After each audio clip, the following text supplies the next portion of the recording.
What if you had a really clear plan on what your optimal thyroid labs should look like to feel like your best self? And then based on those labs, you knew exactly what medication to take if you needed it to feel energized, to lose weight, to not feel those symptoms of Hashimoto's. That is what we're going to talk about today. My name is Dr. Emily Kyberd. I'm a chiropractor and movement expert, and I help women with Hashimoto's learn how to work out without the burnout. And I bring friends on to Thyroid Strong Podcast to talk about all the other functional medicine pieces related to Hashimoto's. Today, I have on my friend McCall McPherson. She is the founder of Modern Thyroid Clinic. She is a thyroid-centered functional medicine practice in Austin, Texas, and then she is the owner and Chief-Hope-Giver of Thyroid Nation. She's a physician's assistant, a TEDx speaker, and a thyroid expert by the way of being a thyroid patient herself. Isn't that how us practitioners usually get into it?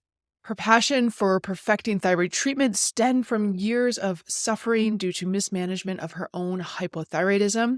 She now lives, breathes, and thrives in understanding the nuances which are so important for proper thyroid care. Her philosophy is simple. There is no reason to still have thyroid symptoms. She spends her time with patients to help them get their lives back and teaching and advocating for the other millions of women who aren't her patients and are suffering. McCall McPherson of Modern Thyroid Clinic, welcome to Thyroid Strong Podcast. I am so excited to have you here. I know. I'm so happy to be here. For anyone who's listening, go follow McCall on TikTok. Her videos, like if you want the answer without having to read a 2,000-word blog post, just go to her TikTok. It's amazing. So I wanted to break down labs, and I get DMs every single day of women who are like, I'm struggling with weight gain, hair loss, fatigue, brain fog, but maybe they haven't been diagnosed with Hashimoto's yet. Maybe their doctors kind of dismissed them like, you're fine. What would be the ideal lab panel for someone to start getting information to get the Hashimoto's diagnosis? First of all, these people that you're talking about, these people who have all the thyroid symptoms of fatigue and brain fog and dry skin and hair loss and weight gain, and they go to their doctor and their doctor's like, listen, your thyroid's normal. It's not your thyroid at all. Those are my people. Those are come to me. The dismissed. Listen to this podcast. Come to TikTok. You are my people. So yeah, I want to speak to those people particularly because sadly it is millions and millions of women in our country alone that are beginning to believe that all of this is in their head when actually it's not in your head. It's completely explainable. It's biochemical. And yeah, so I love that we want to break down that barrier. So the first thing that I say and see over and over is people keep getting told that they don't have a thyroid problem because their thyroid labs are normal and they're getting their TSH checked, which obviously you're familiar with this scenario. So in no way, shape, or form is TSH enough to gauge someone's thyroid status, and it is especially inadequate once someone is on medication, especially things like Synthroid and levothyroxine and Tirosint. That medication specifically completely makes TSH irrelevant, almost in terms of managing medication. I describe it as trying to get your thyroid managed or screened properly by using a TSH is like throwing darts at a dartboard blindfolded. It's impossible. You have to win the lottery, basically. So you definitely need that. That's a component. You need your TSH, but you also need free T4, free T3, reverse T3. And that's a thyroid function test. I encourage people, obviously, to get Hashimoto's antibodies, which are TPO or thyroid peroxidase antibodies, and thyroglobulin antibodies as well. What would someone say? Would they say to their doctor, hey, can I get a full thyroid panel? Would that get them what they need? Or would they have to say, hey, can I have a full thyroid panel with 2 antibody tests? Yeah. So I would say, I really want to do an in-depth thyroid panel. And you could say a full thyroid panel. The chances, again, that you're going to get that adequately are low. So I want you guys to literally bring in a Post-it, write it out, post it, and be hey, could I please get these labs checked specifically? Yeah. So way back in the day, I had a patient that I suspected had thyroid dysfunction. And I was like, just ask for a full thyroid panel. And what was ordered was TSH, T4, and TPO. And I was like, oh, I wish I had been more specific. Yeah. And it Um, can be that, it can be total T3. Like, I mean, it's just, there is no standardization beyond TSH. And so there's a lot of gray area. So getting specific and advocating for yourself is what you want to do. yeah. Can you describe the difference between the two antibody tests? Yeah. So, there is some overlap in thyroglobulin between Pashi and Graves. Really, I see it. So basically, there are two Hashimoto's antibodies, right? We know that Hashimoto's is the autoimmune component of thyroid issues that create long-term hypothyroidism. It basically means your body's attacking itself. It's attacking your thyroid gland. It replaces that hormone secreting tissue sort of with scarring inflammatory tissue that doesn't work as well. And that's what leads to hypothyroidism. So definitely we want to tease those two entities out in our minds between hypothyroidism and Hashimoto's. Um, the two main antibodies present in Hashimoto's are TPO or thyroglobulin. If you have either of those, by definition, you have Hashimoto's. There is overlap with Graves. However, I see overlap with Graves with both antibodies, and Graves has a different specific antibody test for it. So I want you guys to keep it most simple. Like, think about these two antibodies as Hashi. If you have only thyroglobulin, you have Hashimoto's. If you only have TPO, you still have Hashimoto's. Yeah. I noticed some practitioners more on the conventional side will only order if asked TPO versus doing both. What would be the thought behind that? Definitely, I see more commonly TPO antibodies positive for Hashi than I do thyroglobulin alone. And the sad thing about medicine, it kind of goes with traditional labs as well for thyroid in terms of function, is medicine is trying to save money. So we are geared not towards saving you money, saving our insurance system money. And so less is best as far as we're trained. And so sadly, a lot of these really important things that fly under the radar are valuable, but we miss out on them because your doctor can try to save a buck, or that's what they're taught to only check this in order for the medical model to save money. Yeah. So a lot of women, maybe they do get their labs and the doctor says, "Oh, you're normal," right? And then they DM me and they're like, "I'm normal." And I was like, "Well, are you the conventional normal? Or are we looking into optimal range normal?" And I share this because when I was first diagnosed with Hashimoto's, my TSH was 3.2. So that is outside of optimal range, but it's within conventional normal. And I felt like death. I was like, how can I go on this earth like this? So can you share the difference between kind of conventional lab ranges versus when you want to feel optimized, what optimal ranges would be? Yes. And I cannot, like, this is so important. You can be literally within conventional range of thyroid labs and be on the verge of disability. Like, I mean, from, your thyroid symptoms, they can be so profoundly severe and you are, quote, within normal. So I'm going to go a little deep in this. So basically, one, there is no standardized set of ranges for thyroid disorders in general. There is some subset of range with your TSH, but that varies per lab, even between lab location. And then all the other ranges are up for debate of T3, T4, whatnot. Generally, ranges on your lab result are set by the lab that you go to.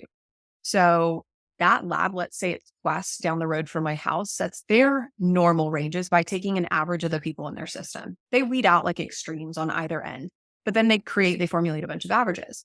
There's so many issues with that. One is they're not ruling out people with thyroid disorders before they're putting them into this average to establish what's normal and okay.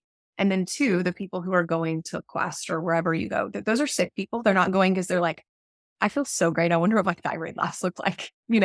So this is based on flawed data. It also changes between lab and lab location and hospital. And the problem with that is when medical providers, your doctor, your PA, whoever it is, when they look at your lab work, really what they're looking for is something to be in bold or off to the side. And that again is determined by what the lab says is normal. And so it varies per patient depending on what lab they go to. And it's a glance, it's medicine in a second. And so a lot of inherent issues with that.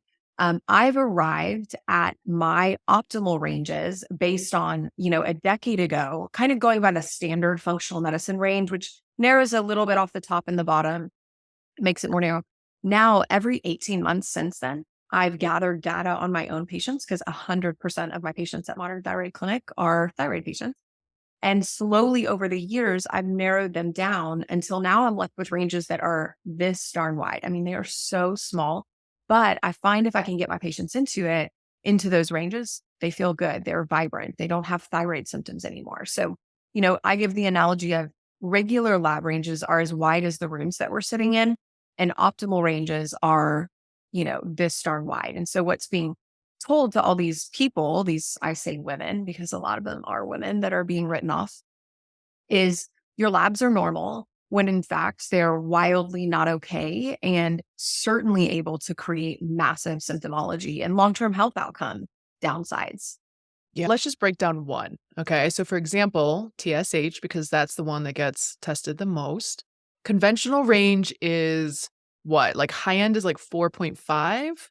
So it's 5. They're 5. Okay. trying to increase it to 10 Okay. because studies are showing people less than 10 aren't getting well on thyroid treatment or levothyroxine. So instead of looking at the medications they're using as to maybe be the reasons why these people aren't getting symptomatic improvement, they're like, hey, you know what? We need to increase the TSH range. We need to only treat people who are so severe, we know they'll get better with levo. So it's 5 now. It's many clinicians are already beginning to use 10, which is terrifying. Yeah. And then what would be optimal range? I know like Institute for Functional Medicine, the high end is 2.5. Yeah. But what would would you use that as the optimal, or you're going to go more narrow? Much more narrow. Yeah. So definitely well below 2, ideally closer to 1. It can be less than 1 at times. Anyone that shows up to my office over 1.8 generally is pretty debilitated. Doesn't matter what their output numbers are, their TSH is reflecting them using too much energy to produce output hormones, driving symptoms. Anything over 1.8, isn't that crazy? That's crazy. 1.8 and 5 are very different. That's so different, life-changingly different. Yeah. Thoughts on getting a thyroid ultrasound? Yeah.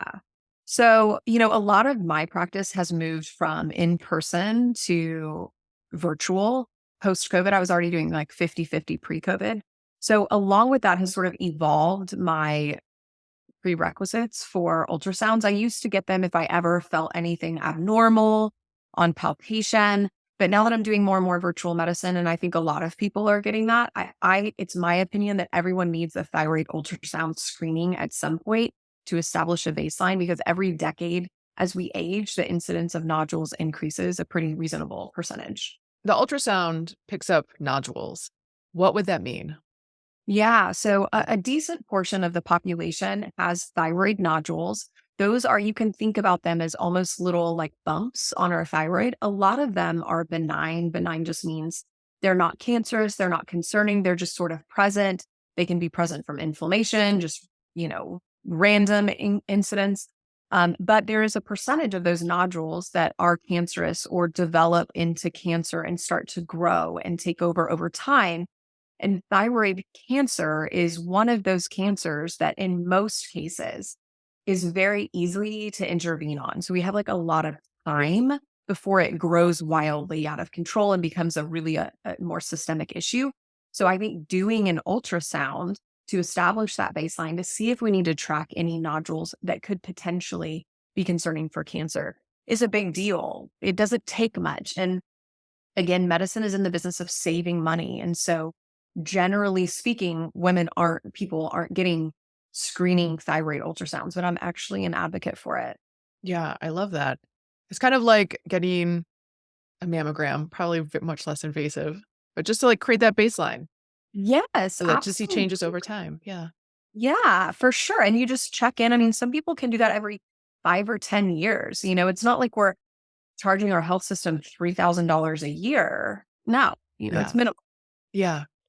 So a lot of women will get a blood draw and maybe they're put on medication and then they're kind of frustrated, like, okay, what else can I do? I'm curious, my journey was like a GI map test, ruling out mold, checking for parasites, kind of going on this deeper dive of are there root causes, kind of adding that inflammatory load. But I think women seeing a more conventional or doing a more conventional route, like those don't even get mentioned. So they don't even know about it. When do you, as a practitioner, kind of stick to like, okay, let's just work with the blood draw and what is brought up there versus going into potentially a deeper dive? Yes. So, I say definitely when people come to see me, I am not their first stop. I'm usually like the last desperate stop of these people who cannot function in their family, their world. And so I start out.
My whole methodology is I want to improve your energy and your capacity so that you can take that and improve your energy and your capacity more. So we always start with just like the bare basics, like medication. I'm like, I'm just going to create energy in this person's life. Then they can take that and improve their diet, improve their lifestyle, et cetera, et cetera. And those are people that have plain old hypothyroidism, right?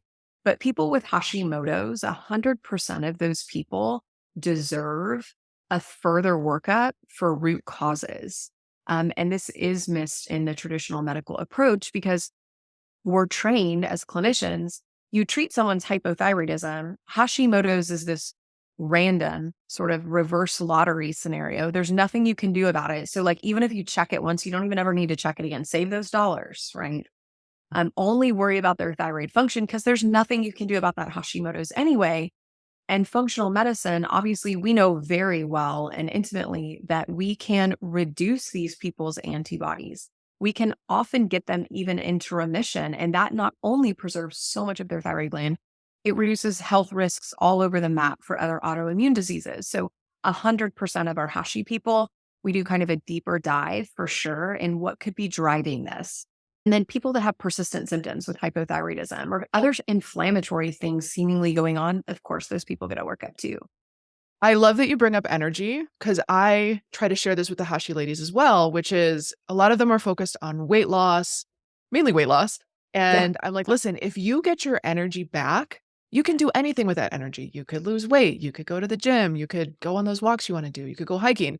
So like, let's focus on getting your energy back. And then you can take that energy and transfer it to whatever you want to do with it. Amen. Don't Yeah. put the cart before the horse. Yeah. 100%.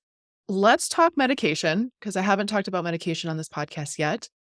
Oh, Can you kind of break down the different medications in a really simple way? Like there are medications that are only T4, there are medications that are only T3, and then there's combinations of T4 and T3. So could you break them down? I know some medications have fillers, and then what you typically do, maybe you have a go-to.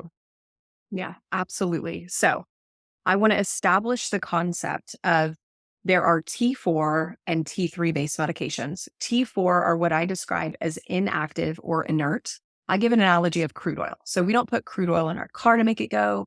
We need that crude oil to make gasoline to put in our car and go. But we've got to take it and make it into gasoline first, right? So T4 is your crude oil. Your gasoline is T3. So that is active thyroid hormone. It is ready to go. As soon as you take it, it's in your body. It's not becoming crude oil, anything like that. So when we establish that, basically the bulk of people in our country and really in the world are put on T4 only medications. Okay. This is all inactive thyroid hormone. And in my opinion, is one of the biggest driving factors of people persistently having thyroid symptoms.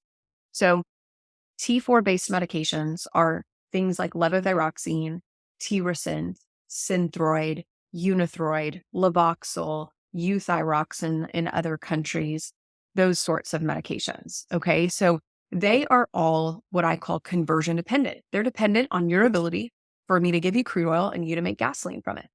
Levothyroxine alone is the number one prescribed medication in our country, not even like of thyroid medications. It is literally the number one prescribed medication.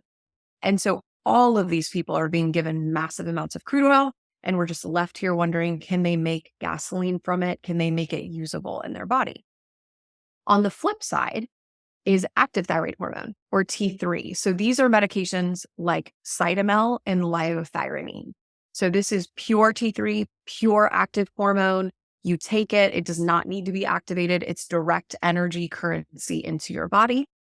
And then there are combination medications. And this can be a compound of T4 and T3 or inactive and active, or it can be medications that are in the form of what's referred to as natural desiccated thyroid, NDT.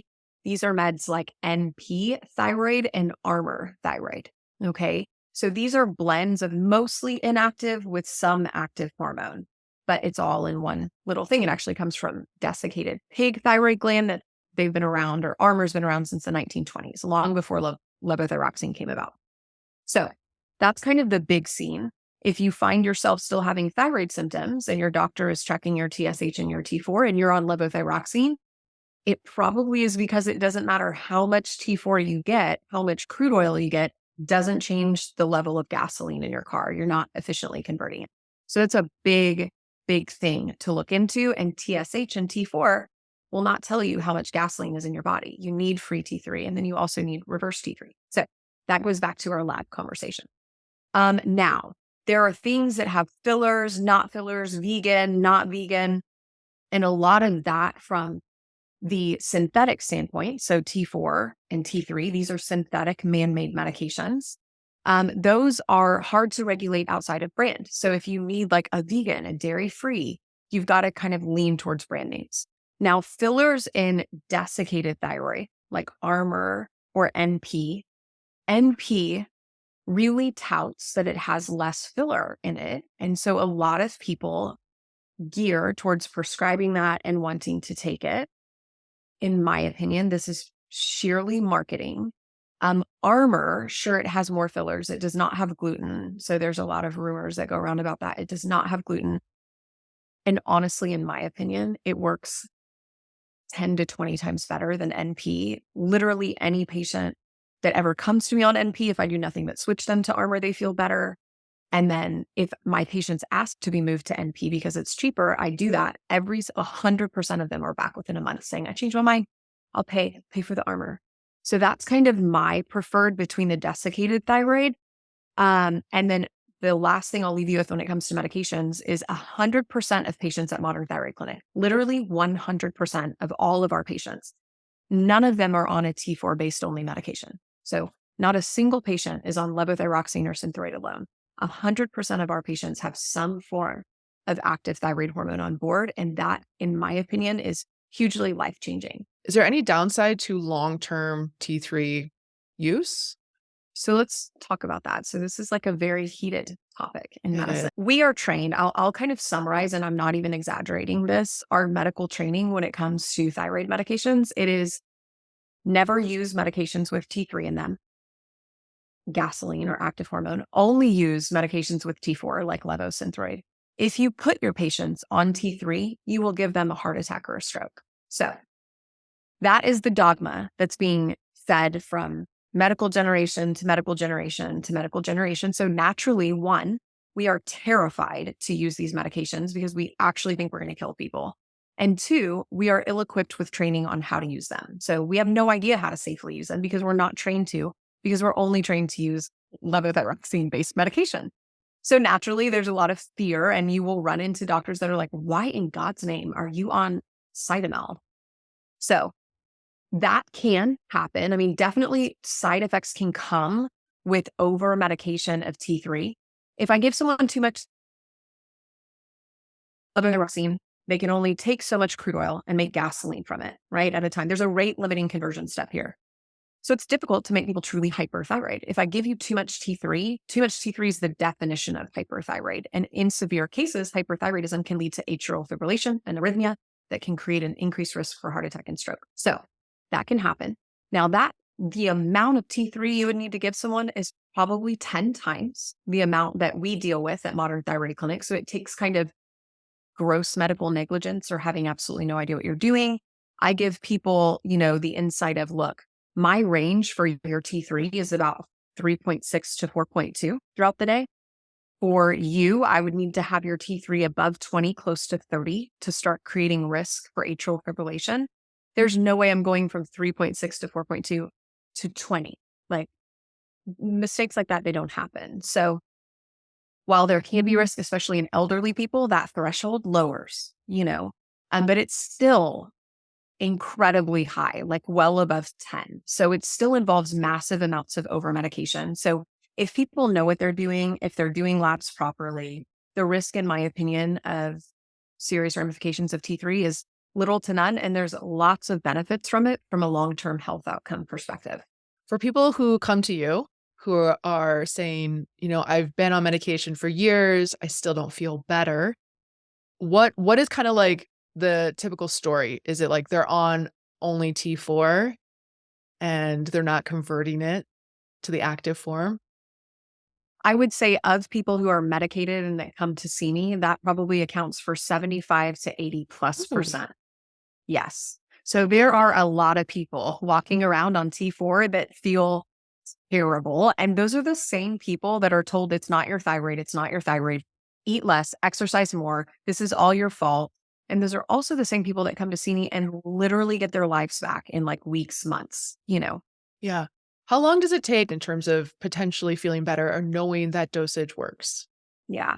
So we kind of take things into microscopic dose increases over several weeks, and then we allow our patients to stabilize. So we actually take people pretty far into treatment each time we do labs and interact with them. Because the medications that we're layering in have some form of T3 in them. T3 is always short acting. It gets in and it gets out of your system within hours. Most people feel a difference in their first round of treatment. So from the first time that they meet with us, about 85+% of people feel better. Some people, because T3 is short acting, some people feel it like day one, and then other people will feel it as the weeks go on and we layer in more layers of medication. They feel better and better and better. It should not be years. Oh, yeah. How often do you test to, like when someone first starts with you, to kind of check, okay, is this the right dosage? Is it like once every 4 weeks, once every 6 weeks, or maybe it's longer than that? Great question. So We do, again, like multiple rounds of medication changes that usually take about 2 to 4 weeks. From that last medication dose change, it takes 2 months to completely stabilize. So it takes 8 full weeks to get stable on medication.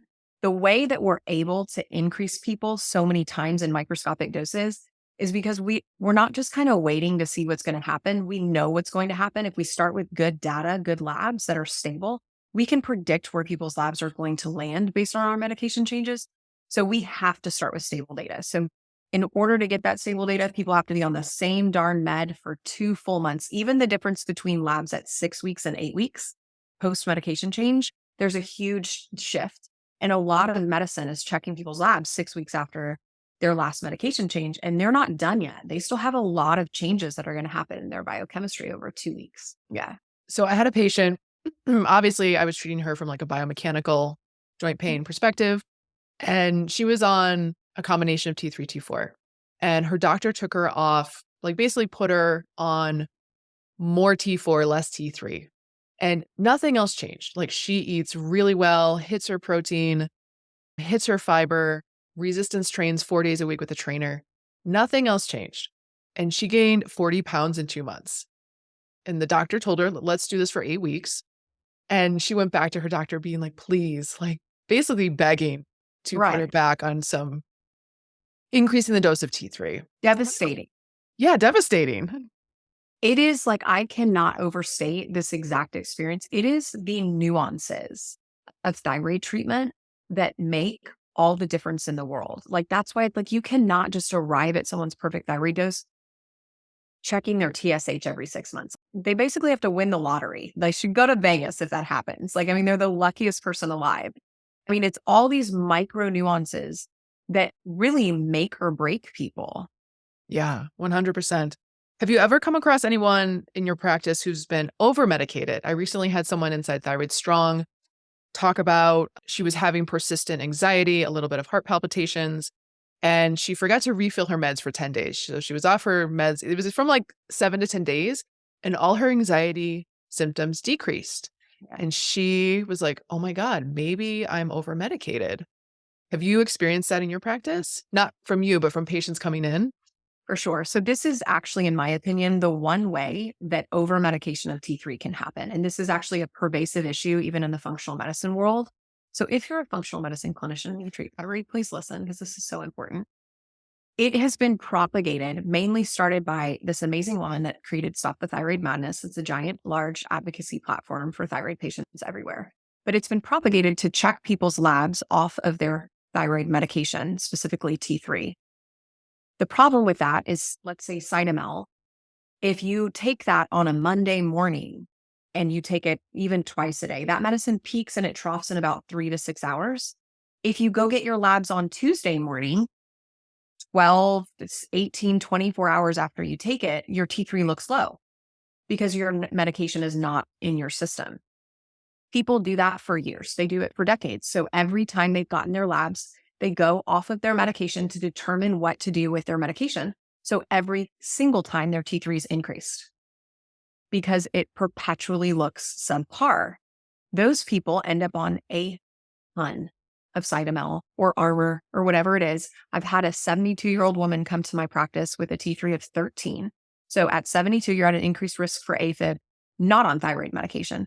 You put them on T3, you have to be very careful. You don't want them walking around with the T3 of 13. She's like a walking stroke risk.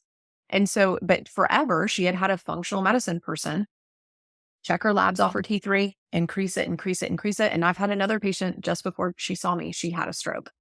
Same situation. So absolutely, I get those people a lot, just completely dysfunctionally dosed based on poor lab gathering. That's insane. I mean, this woman must be like walking around like all... I know. Up like as if she was on Adderall. Yes, right. Like that is uncomfortable. Oh, yeah. Let's talk about low dose naltrexone. Some women take it and they're like, it's life-changing. And so for people who haven't heard of it, can you explain what it is? Yes. So low dose naltrexone is a microscopic dose of a medication that's used in regular medicine called naltrexone. Naltrexone is really, at its basic level, it's a pain medicine blocker. It's an opioid antagonist, okay? So people will give it if people get exposed to too much pain meds. Something very different happens when you make it into a microscopic dose. And like, you start at almost a 50th of the dose. So we are dealing with like nuances. It blocks the smallest amount of opioids that we naturally produce in our brain.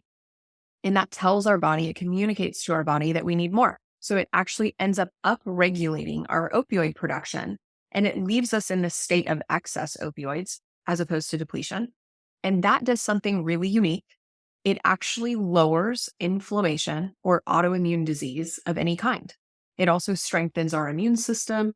So it has all of these, specifically, especially for Hashimoto's, people who are walking around with a lot of inflammation. It's got all these benefits for them. In the thyroid world, I'll tell you a couple kind of things. If you have very severe Hashimoto's, those are the people I generally put on LDN. If you constantly battle inflammation, or 100% of my Graves' disease patients are actually on LDN, like literally every darn last one of them. It also can help prune off weak cancer cells.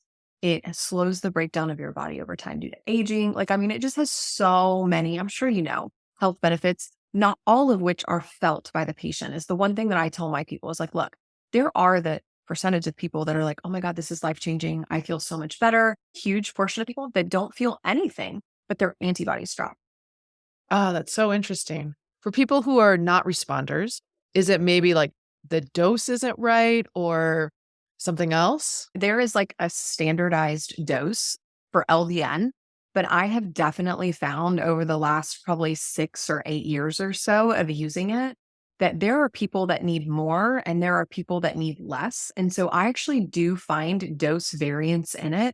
And so I am always open to playing with the dose. And then also, I think you need to find an objective marker way to check these people, like their antibodies, their CRP, which is another inflammatory marker, ANA, other ways of seeing, okay, well, now that we know you don't feel anything, is there possibly something under the surface that's getting better being on it? I think there's this assumption that higher antibodies means you're in a worse situation. Should women be really focusing on antibodies and lowering their antibodies? So I definitely do see a correlation with severity and increases in antibodies. So definitely we work at Modern Thyroid Clinic to try to reduce those antibodies. There are people who honestly are just resistant to it, like whether it's a chronic infection, whether it's a dental issue that we can't resolve, or it's a genetic thing that we're constantly up against, inflammation genetically. I definitely think the lower we can get someone's antibodies, it shows a risk reduction in developing other more serious autoimmune conditions, even if you're not in remission. So don't focus on getting them to zero. Just focus on, hey, let's try to trim them down little by little. And it's an over the course of time thing. It is not an overnight thing. Are there any other meds that, and I know medication is individualized by the patient, but are there any other meds that are your go-tos that you use on a frequent basis in Modern Thyroid Clinic? I mean, we do a lot with metformin and optimizing blood sugar. We do treat people for weight gain with GLP-1 agonists to try and reset that damage that's been done with hypothyroidism, because that's so pesky. And then we treat Graves and hormones. So we do hormones in terms of medication. Hormones and thyroid are niches so narrow. I love it. We're just hyper focused on those things. Yeah. Yeah. I'm curious, do you play with any sort of peptides? Peptides have kind of been like thrown around and feel like a newer thing. It's something that I've wanted to get into for a long time. The only peptide we deal with directly is like Semaglutide, like Ozempic, but there's a place that I office out of called Alive and Well. That's an absolutely incredible like epicenter for healing that does peptides. So I refer people to them to get the specific peptides, BPC 157, ipamorelin, epitalin, that kind of thing. A lot of women, their focus is weight loss. If you were to give like 3 things to start with to start losing weight with Hashimoto's, what would be those 3 things? Yeah. I would say do not overexercise. You know that. Hashimoto's and hypothyroidism are not people that need to be doing HIIT and berries 6 days a week. We're not okay. We're not built for that. Definitely I would say really work on your blood sugar metabolism and starting to unravel that loss of insulin sensitivity. And there's a lot of ways to do that, whether it's intermittent fasting, whether it's trying to eat your protein first so that you keep your blood sugar down longer.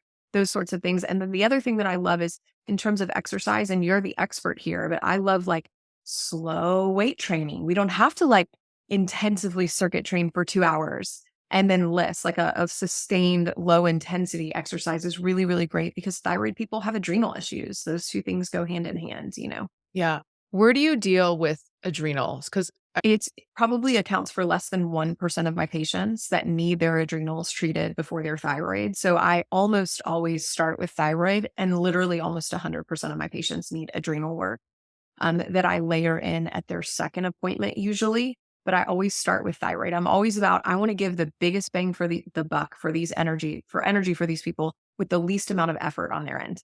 what would addressing adrenal stuff look like? Yeah. So obviously there's the lifestyle components. We have to touch on exercise, like not over exercising. We have to touch on food. We have to touch on salt, meditation. And then I use supplements heavily, heavily in my practice and tell people, look, expect to be on these for like 9 to 18 months. They make people feel better while they're on them. I use glandulars that work just absolutely beautifully for people. Yeah. I love it. Such a holistic approach. I wish every single woman on the planet that had fatigue and had the symptoms of Hashimoto's could just get the information and get the access that they need. McCall, you have a course coming out, Thyroid Empowered. Can you share some details? I'm super excited for this. Yes, I know. So a lot of it is really what the same thing you're advocating for. Let's get information to these people so that they can be empowered to drive their own thyroid care, to get access to better thyroid care, to get answers for their thyroid problems. So it takes them through a lot of all the nitty gritty of how your thyroid works, how your medication works, what labs you need, how to properly get those labs. And then it kind of, and then lifestyle as well for thyroid, for hormones, for adrenals. But then it culminates with we review their labs together and really set them, send them away with a plan and an understanding about A, what's going on with their thyroid specifically, and B, what can they do about it? So I'm really excited. It's something that I've wanted to bring to people who can't be my patient for a long time. So really happy. Amazing. So we'll drop that link in the show notes. And then where can people find you other than on TikTok? I know TikTok's my place. So you can totally find me at TikTok at McCall McPherson, but also on Instagram at McCall McPherson PA. You can of course follow Modern Thyroid Clinic as well. And even Thyroid Nation, which is it's a large thyroid advocacy platform that I lead that also kind of shares information and support for the thyroid community. Awesome. Thank you so much, lady. This was super informative. I hope everyone who listened also took a bunch of notes. Me Thank too. you so much for being on. Yeah, thanks for having me.